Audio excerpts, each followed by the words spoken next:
Mais uma vez, bem-vindos a um vídeo aqui do canal Gap Filosófico. E hoje eu estou sendo obrigado a vir aqui para fazer um react a um vídeo do Paulo Giraldelli, que se propôs a fazer uma correção em Nietzsche, em detrimento do Clóvis Barros Filho, né? Fazendo uma crítica, chamando Clóvis Barros Filho de coach, etc. Creio que há um problema na interpretação, por muitas vezes, quando se pretende tornar-se popularizado no nível que esses pensadores não, né, profissionais, digamos assim, se propõem, como Karnal, Clóvis Barros Filho, Mário Sérgio Cortella, Pondé. Clóvis Barros Filho, no sentido filosófico, é um dos, desse sentido, né, dos que eu mais respeito e que, por muitas vezes, faz associações muito próximas do sentido comumente partilhado nos estudos acadêmicos, principalmente Nietzsche, mas o Paulo Giraldelli achou um defeito aqui, na verdade, na interpretação do Clóvis Barros Filho. A interpretação dele é bem esdrúxula, no qual ele faz uma comparação de Nietzsche e Che Guevara, e eu vou demonstrar, não para fazer uma defesa do Clóvis Barros Filho aqui, que possivelmente não cheguei nem a ver esse comparativo, mas vou explorar, né, o que o próprio Giraldelli está falando aqui, que realmente o que ele está falando não tem nada a ver com a interpretação sobre Nietzsche, sobre a Moffat e Nietzsche, até tem a ver em certos aspectos, mas a correção que ele faz é totalmente esdrúxula no sentido de querer achar pelo em ovo, né? Mas vamos lá. Falar de filosofia, né? E agora apareceu mais um aí, e me mandaram um videozinho dele falando sobre o Nietzsche, completamente errado. Vai ver que é mais um desses alunos aí do Pondé, né? Porque é um estilo meio, né, um pouco histérico igual o Pondé, né? Ele teatraliza ele mesmo, né? E faz uns gestos esquisitos. E vem falar do Nietzsche, tal de Clovis. Mandaram esse vídeo com a pergunta, professor, isso aí tá certo? Tá errado. Tudo que esse moço aí falou tá errado. Pronuncie-se. Não sei se ele tem formação em filosofia, acho que não tem, porque não é possível, né? Não deve ter, certamente. Então, veja, ele está criando um problema, esse Clovis, com um rapaz que ele viu que tinha uma foto do Nietzsche e do Che Guevara no quarto. E ele acha que isso aí é uma demência conceitual. Acho que não pode. Bem, eu vou falar um pouco sobre isso, fazer a correção, né? Porque a gente tem que fazer. Mas antes eu quero pedir que você dê o like, faça aí o comentário fixo depois.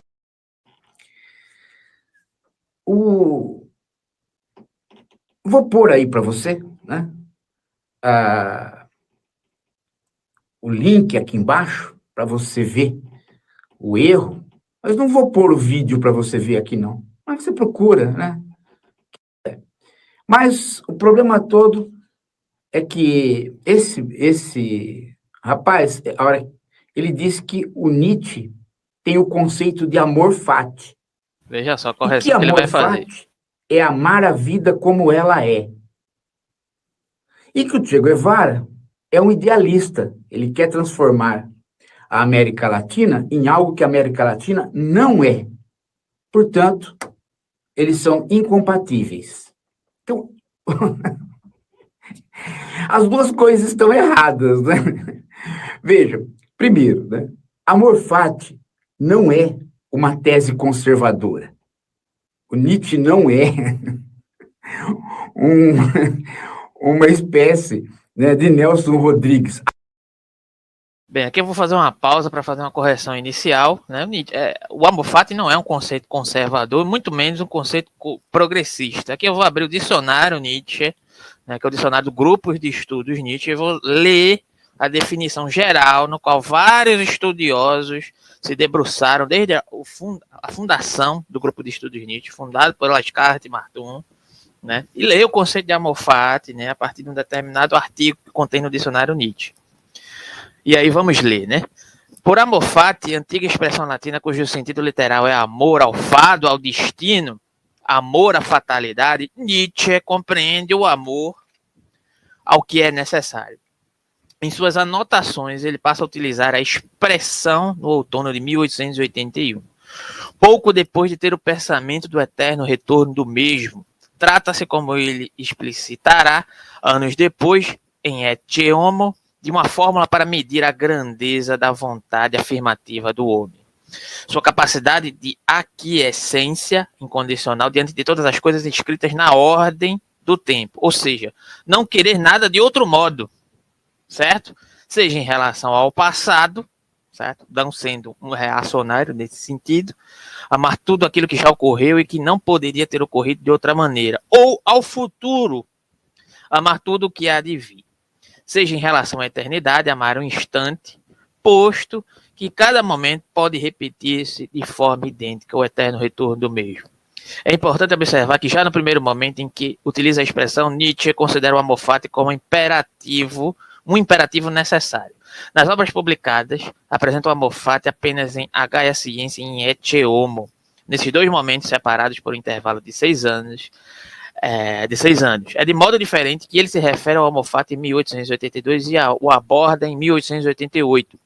Em Gaia Ciência, quando vem diagnosticar a morte de Deus e apresentar o pensamento do eterno retorno do mesmo, Nietzsche introduz o amor fati na abertura do livro na forma de um pedido diante do ano que inicia. Gostaria de, dali em diante, amar as coisas tal como elas se apresentam, sem julgar e abstendo-se de condenar o que ocorre, desejando ser apenas alguém que diz sim. Já em Ecce Homo, ele vincula o amor fati ao pensamento do eterno retorno do mesmo e considera o amor fati não como algo que sua vontade gostaria de conquistar, mas sim como aquilo que lhe é mais imanente. Fórmula que possui um vínculo estreito com a possibilidade de repetição cíclica de todos os acontecimentos. Amar o que é necessário implica, em sua radicalidade, em amar a possibilidade eterna de retorno do próprio niilismo, concepção que anula as noções de caos, contingência, liberdade da vontade, finalidade. O amor fati é um dionisíaco dizer ao mundo tal como ele é, sem desconto, exceção ou seleção. Sobre amor fati, ainda as referências, consultar o epílogo de Ecce Homo, porque sou tão sábio, o caso Wagner, né? Fragmentos de 1881, né? E por aí vai. Vamos soltar o que o Ghirardelli está falando, né? Para ver se isso condiz com o que a gente acabou de ler aqui no dicionário Nietzsche do grupo de estudos Nietzsche. Vamos lá, Ghirardelli, fala aí. A vida como ela é, né? E aí eu tenho que amar a vida como ela é. Não, Nietzsche não é isso, o amor fati não é isso. O amor fati é uma praxis. Eu amo a vida porque eu a vivo. Agora, eu só vivo a vida se a vida for contínua. A vida não é um ponto e outro ponto e outro ponto. A vida é uma continuidade. Ela é uma praxis histórica. Então, eu não sei. E aí já vem um grande problema. A vida é uma praxis histórica, a vida é uma continuidade que denota uma concepção de uma certa progressividade, o que Nietzsche não trata, o que Nietzsche não trabalha diante desse aspecto de trabalhar a vida como continuidade, mas a vida como algo cíclico a partir de uma segunda interpretação, como foi lido aqui, no sentido do eterno retorno, quando ele vincula o amor fati ao eterno retorno. Em um primeiro sentido, é uma proposta de poder se propor a conceber a afirmação da vida, né, como um direcionamento do querer a esse amor fati, né, como um debruçar-se a questão da necessidade e daquilo que somente pode ser da maneira que é, o que não combina com um pensamento nem conservador e nem muito menos revolucionário, que é o Che Guevara. É o caso do Che Guevara, que é inevitavelmente alguém que pode se valer dessa noção do movimento da história, que é extremamente problemática em Nietzsche, porque a história em Nietzsche, a investigação histórica em Nietzsche, que é genealógica e não histórico-utilitária, né, ainda mais associada a essa ideia de progressividade. Ghirardelli é um ótimo escritor, mas um péssimo comentador, né, tem bons escritos e péssimos escritos, né. Sou admirador em certos aspectos, em outros, sinceramente, vergonha alheia desse vídeo aqui, dessa associação, sinceramente. E o que ela é? Porque ela está em continuidade. Ela é um desdobrar histórico. Não existe continuidade nem desdobrar histórico em Nietzsche. Não tem absolutamente nada de conservador, porque eu não vou nem amar as coisas sem que elas se transformem. eu vou amá-las nas suas transformações, ou seja, eu vou amar o meu percurso histórico por uma razão simples, eu não quero fugir dele, eu quero atravessá-lo, eu quero viver a história, eu quero viver a vida, porém a vida é vida histórica. A vida não é uma questão fora do mundo. A vida é neste mundo. E este mundo, as coisas acontecem no passado, no presente e no futuro. E eu faço parte deste mundo. Portanto, o passado, o presente e o futuro. Outra questão, você pode até fazer uma apropriação de Nietzsche para um pensamento revolucionário, mas dando os nomes aos bois, né? Nietzsche não trabalha numa perspectiva de um quietismo, de que você não pode afirmar, digamos, uma certa delimitação de uma noção de liberdade específica, mas a noção de liberdade específica em Nietzsche está dada a partir de um movimento cultural, a partir da afirmação da noção de vontade de potência, de modo geral, da teoria das forças, né? Você pode até ser idealista e basear-se, inspirar-se, em certo sentido, num pensamento nietzschiano, tendo em vista a limitação da questão da vontade, né, do direcionamento da vontade, mas compreendendo que há uma limitação, né, digamos, dessa determinação daquilo que é necessário, né. Já o movimento revolucionário, ele pressupõe, pelo menos a partir desse contexto de uma praxis revolucionária, uma possibilidade de idealizar, de transformar o mundo, né? O que não se trata da concepção nietzschiana, se trata de assumir um posicionamento afirmativo a partir da necessidade, a partir do movimento necessário do devir, né? Paulo Ghirardelli. Péssima interpretação. Eu construo na minha praxis histórica. Eu não tenho a vida aqui e eu separado olhando. Não, tem eu que amo a vida, né, que dou valor para os fatos, quero, né, acho que os fatos são relevantes, né? Então, porque estou neles e vou vivê-los. Amor fati. Vou ter amor pelos fatos. Vou vivê-los todos. Não vou deixar nenhum cadinho para depois. Nem vou me abster. Eu vou exercer o meu direito. Me puseram vivo, então vou viver. Me puseram vivo numa situação histórica, então eu vou participar da história. De modo que eu não posso ser conservador inerentemente pelo amor fati, porque eu simplesmente posso ser uma pessoa que, na praxis histórica, faz transformações. Ele entende completamente errado a questão da concepção de história em Nietzsche, né? Se trata não de assumir um posicionamento conservador pela crítica que ele está fazendo. O Clóvis pode até ter se colocado de maneira equivocada referente a várias questões, mas a correção que ele faz é totalmente equivocada, porque ele não concebe a relação de moral que está pressuposta a digamos, essa modificação histórica. Nietzsche não acredita nessa modificação histórica enquanto intervenção, né, de uma liberdade pressuposta a partir dessa intervenção, né? O movimento do devir acontece, né?